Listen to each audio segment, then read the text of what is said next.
Welcome back to our program for men only. We've been talking the last couple programs just about men loving their wives.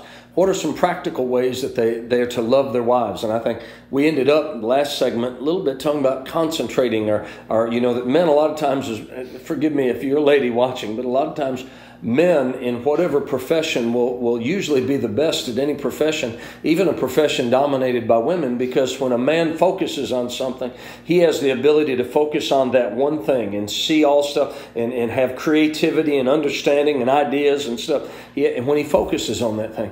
And one of the things I challenge you with, men, is how about focusing on your wives? Preston, you're talking about even going out on a date, maybe at least once a month, something that you used to do. And I think one of my mentors in terms of just men is a man named Ed Cole, and he said this. He says, it's always easier to obtain than it is to maintain. And guys, as a whole, we'll work and we will. I think David Prusy, we'll do all sorts of things to get our wives, to get that person. We've got them, and now we've got them, and then we sort of think like, hey, got them, that's all done, let's go on to the next thing. Well, you see, it's easier to obtain than it is to maintain. Just like, man, you buy a new car, nobody's going to be around it, no bikes, ain't nobody going to eat in that thing. But then after a while, it looks like a pigsty because it's easier to obtain it than it is to maintain it. Now, Eric, you've been married for 5 years now. 5 years. What are you doing to maintain your marriage? You write little notes on Yeah, I write little notes on the bathroom mirror. It's, mind you, 5 years. I'm still learning. You're learning. A lot. My learning curve's a little bit steeper. Yeah, Brenna asked us to have you on this program. Man, I'm sorry. But little notes, it's just, for me, it's little things. She likes being told that she's beautiful, and it's just out of the blue. I mean, that's the hard part for me, is remembering I've got to do this. It's just a little itty-bitty thing.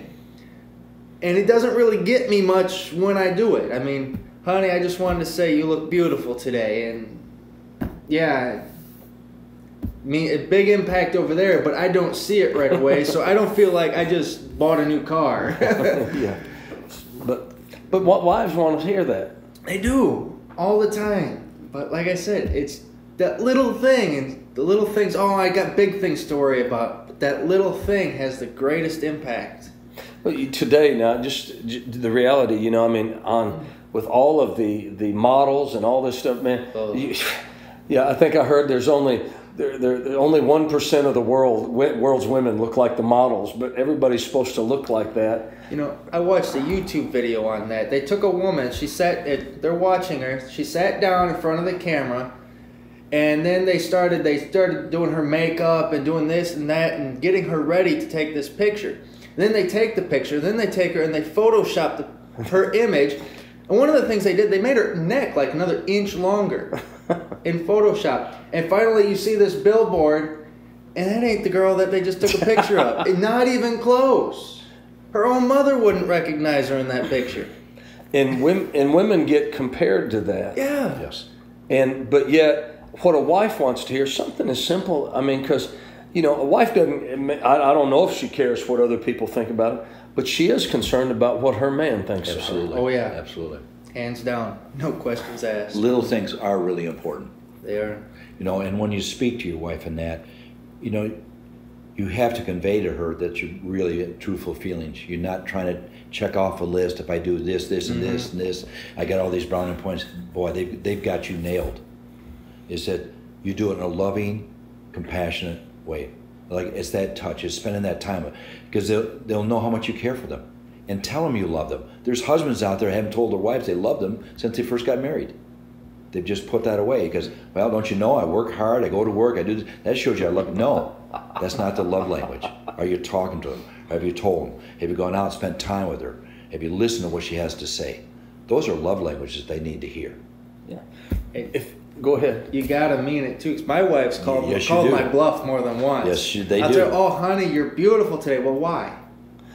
Oh, man. And you better have a good response. You better believe it. Yeah. I've said to my wife, I love you, and she'll say, well, why? Yeah. Tell me why. What about me do you love? What do I do that you love? Be specific. Oh, man. Have it ready. Yeah. She will. She'll call your bluff. And you'd better be good, buddy. Otherwise, your hole just got a lot deeper. A big trap for most men is, honey, how do I look? That's the wife asking. Yeah, the wife's, how do I look? Oh boy, you better make this good. Yeah. Find something. Something in there, because if it doesn't look good, you better like come those up. earrings. Yeah, yeah. It's like, can't win for losing. Yeah. Well, this is my stand. You know, if it doesn't look so good, I say, honey, you want me to tell you the truth or lie to you? And sometimes she says, lie to me, honey. Yeah. Oh, honey, you look. I've heard the same response. You want me to truth or you want me to lie? Yeah. They do. Women want to know that they're beautiful to you. Not to necessarily anybody else, but they're beautiful to you. That they're still, as they get older, as they wrinkle, as they put on weight, they want to know, are they still beautiful to you? Yeah, and guys, there's a competition out there. Yeah. And guys, you can't drive past somebody, you know, driving, whoa, yeah. and then your wife sat there and you know, you're in trouble, buddy. When's the last time you did that for her? Yeah. You know, and it's amazing. It's simple little things. Now, and this is for me personally. You know, sometimes it's, you know, we've got so much stuff on television, movies, and throwing all these images someplace in our own thinking. And I remember God dealt with me. One of the things that the Bible says, a man's supposed to cherish his wife. And if I could say it this way, part of what that meant to me was value her. And I even took a look in my own estimation on the inside of me, not with her, but how much did I value my wife? What type of value did I put on her? And I realized that on the inside of me, it wasn't a purposeful thing. I mean, I can't say I woke up one day and just wanted to, you know, I just don't think she's worth it. But somehow I'd let her value in my life go down. And so I had to work on that. And I know this sounds weird, but every morning, because I'm the early riser, every morning I would get up and I'd reach across and I'd say I'd grab skin. I wanted to touch her. But I'd touch her and I'd take about 5 minutes every morning and rehearse on the inside of me all the reasons she was valuable to me, all the reasons that she was important to me. And if I could say it this way, I was rebuilding her value on the inside of me. Because my wife could tell the difference between honey, I love you and honey, I love you. Yes, they do. You know, and some of that comes out of the value that you have on the inside of you for your wife. And I know for me, I had to work on that because as guys, you can get going doing stuff and it maybe not even be intentionally not valuing your wife. But sometimes we have to work on it, and it's amazing that little bit of effort of putting forth that 5 minutes every morning. And I'll be honest with you, I did it for about 3 years. Every morning I'd just reach over and I'd go over in my head, this is the reason I value this woman.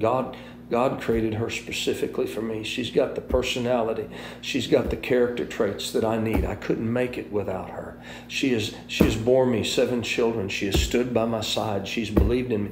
And building those things back on the inside of me so that the things I did came out of a heart of value rather than, you know, if you don't watch it, guys, well, she's just the old lady, and she just this. And, ooh, never say that. Oh, man. My old man, my old lady. Yeah, that's a good way to get the frying pan ministry upside the head, you know. But, you know, we can get into that, and then you can get around other guys, and, well, what'd your old lady do now? Let me tell you what mine did. And you begin to devalue that precious thing that God gave you, and then it will come out in your attitude towards her. So I guess what I'm saying in that is beyond even the little things you can do, the thoughts you think about her on the inside of you can either express love because it'll come out. If you get an attitude with your wife, she just does this wrong and that wrong and I can't stand her and I don't know why I married this stupid woman and you get that stuff rolling on the inside of you, it's going to come out in all your responses towards her. Yeah, go ahead. It takes effort.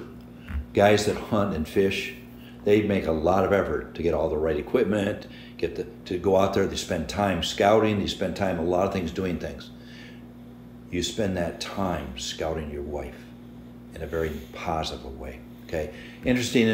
They interviewed Donald Trump tremendous success in the business world. Been married a number of times. One of his greatest wishes, he wished he had a successful marriage. But the problem was he didn't think he had to work at that. He came home thinking, I didn't have to do anything. So he plied his wife with obviously everything they wanted from a physical standpoint, homes and cars and everything else like this, but didn't give his wife his time, didn't work with it, expected it just to work, but he didn't put any effort in it. Nothing works without effort. And what you put in is what you'll get out. Put nothing in, you'll get nothing out. And wonder why you're in the divorce court. It's because you haven't put anything in. You haven't made any deposits. And you're expecting your wife to do it all. That was an amazing statement. Yeah, he came in I just didn't expect to have to work at this. Yeah. You know, and good marriages, good relationships take work. They take time, they take effort, they take writing little notes on the wall. But you know, we've just got a couple minutes left, guys. We've shared. This has been good. This has been good. Let's just throw out and we'll start with you, Eric, and work our way practically. Just simple, one little thing that you could say to someone watching. Way to express their love for their wife. Something practical, real simple. Practical, real simple. The birthday present that my wife remembers the most, and she'll remember till the day she dies, is I didn't have any money. We were still dating. I bought a thing of construction paper, and I just cut it up into a whole bunch of hearts, probably about that big, and wrote different things on them, and I hid them all over her house when she came home. And she was digging those out of nooks and crannies for weeks, but she'll never forget us. We still got some of them around the house 5 years later. Oh, man, that's good. Now you're making me feel bad. Preston. That was a lot of points. You scored a lot. Oh, man. That was good. Because you hit them all individually. It took her weeks to find them. Something very, very simple. Hug your wife, kiss her, and tell you how much you love her. That's it. That hug, that's that touch, that's feel. You hold her tight against your body and tell her that. Okay. Do the dishes. Take out the garbage. Yeah, they like that too. They like that too, Yeah. without being asked. Yeah. That you might have to pick her up off of the floor because she fainted because you did that. David, what's something practically simple? You're not going to like this, guys, but you have to be honest. You have to. I probably get in trouble for this, but women have a built-in BS connector that's they know. If you're not being real with them, they know. Ooh. Okay? So when you hug them, when you kiss them, when you tell them you love them, mean it. Yes. I mean, really mean it, because they're going to know if you don't. Just Okay. date them. Talk to them. That 5 minutes, even just 10 minutes a week, even something. How about a day? A day is better, but start small. I mean, it builds. If you start doing something, you get used to it and it becomes easier. And it compounds. Yes. It's like compound interest. You do that consistent. Preston, one other thing.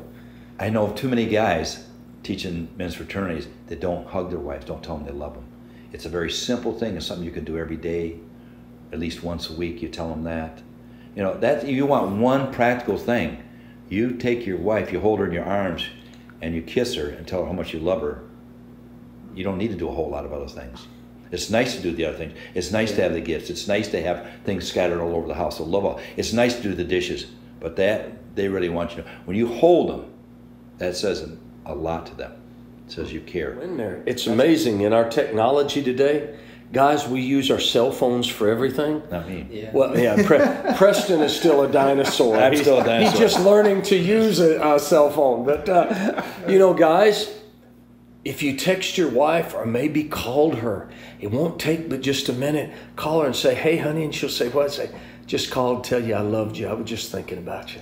Got to run. Bye. Oh, man. Dinner's you going just to be good tonight. Yeah.